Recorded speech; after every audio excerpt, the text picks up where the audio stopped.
Hiya folks, how's it going? My name's Lexi and I really like tabletop games. I like them so much that we review one here together once a week, every week at the gaming table. If that sounds interesting to you, I encourage you to hit subscribe and keep watching. I try to keep my videos to be under 10 minutes, that way you can find your next game quickly. Today we are talking about a game I borrowed off of a friend's shelf, so thank you to everyone who has ever lent me a game so I can review it here. It saves my wallet a lot of stress. From one of my favourite publishers out there, this is Dragonbane from Free League Publishing. While this box set looks very shiny and new, this isn't technically a new game. It's actually a revival of Dragonbane, a Swedish tabletop role-playing game called Dragons and Demons. And I genuinely apologise for the way I just butchered that Swedish title. This game was originally published in 1982, and it has been lovingly revised and revitalized for a new generation. This rendition, known as Dragonbane, doesn't give you a lot of details about the world of the game. Most of it comes from the art. The elves are willowy, trolls and giants are lumpy and funny looking, and you definitely get the vibe that this is a high fantasy story.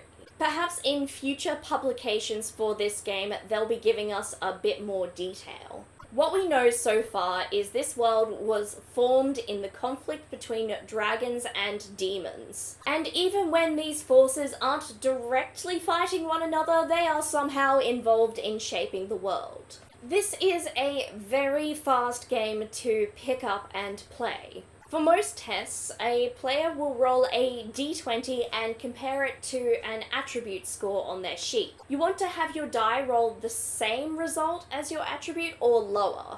And your attributes can range from 1 to 18, so the higher the attribute, the better chances you have of succeeding. Building a character for this game is pretty quick as well. You start with a kin. You get some pretty standard fantasy character choices, such as humans, elves, halflings, dwarves, and some less common choices, like a wolfkin, which is a bipedal wolf thing, and a mallard, which is a sentient larger duck. That last one has been extremely divisive with my friends. Then you need to pick a profession. There's artisan, bard, fighter, hunter, knight, mage, mariner, merchant, scholar, and thief.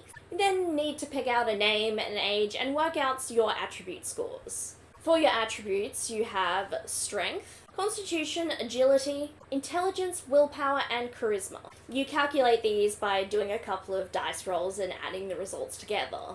You then work out a couple of small details, like your speed, your damage bonuses, and what gear you have. You also get to pick out some skills and some special heroic abilities. These can come with a positive side and a negative side. You do get some rules in here about encumbrance and experience, but they don't feel entirely relevant to the first step of building your character. It seems odd that you would build an over-encumbered character when you start playing the game. Though I suppose some people, if you don't tell them that there's a limit to how much they would carry, would take the whole kitchen sink with them. The process to make a character seems to be about half an hour, which is pretty quick. The combat mechanics in this game are also pretty light. There's about 1 page per major mechanic, and these sections are things like melee and then ranged combat. The section on magic is slightly more involved, as there are certain rules in which you can cast magic, and rules you need to follow to be able to do magic in combat. I do think the spell list you get is very generalized, but for me that's a positive, as it gives you an opportunity to interpret the spells differently or put your own little spin on them. Even acknowledging that the mechanics for magic are more complex than the I charge towards the enemy and I swing my sword, the rules for all combat scenarios are pretty light. do have to cover a couple of cool things you get with this set. Not only do you get the rules for the game, but you get a couple of adventures and some pre-written character sheets. That way, if you just want to open this box and jump straight into a game, it's very easy to do so.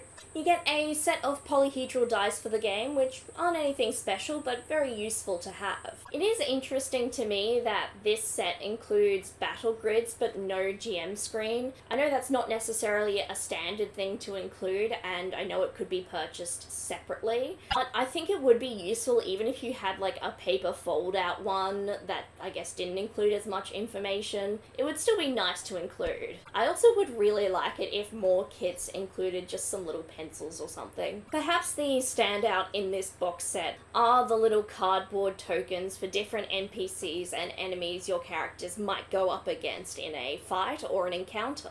I really like the cardboard token option over miniatures, actually. The cardboard tokens take up less space, and you can swap out different cardboard tokens with different bases, so you can get a bit more reusability out of them, and they store a bit better. Dragonbane is pretty fun. It feels like a classic fantasy tabletop game. The adventures can be pretty grand, and there's room for some serious drama as well as some hilarity.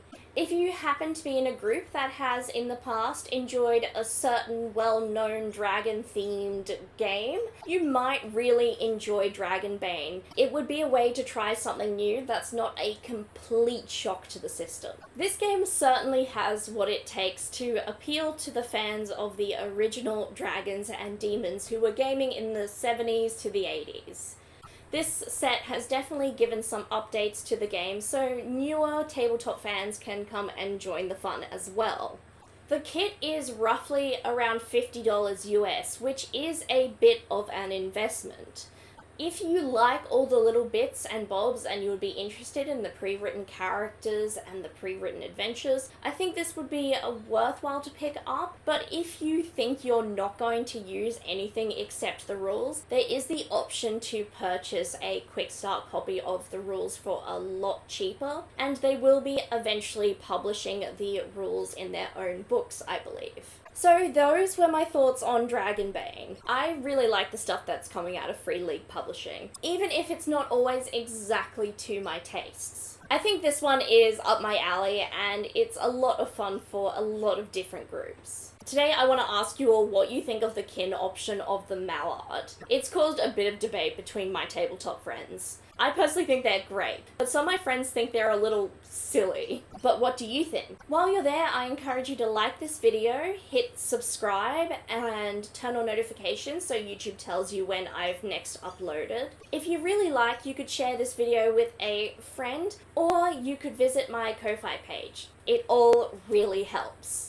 The more notice or the more activity around a video, the more YouTube thinks it's worth sharing with others, which helps bring more people to the table. I hope you're all doing well, and I look forward to seeing you next time at the gaming table. Bye!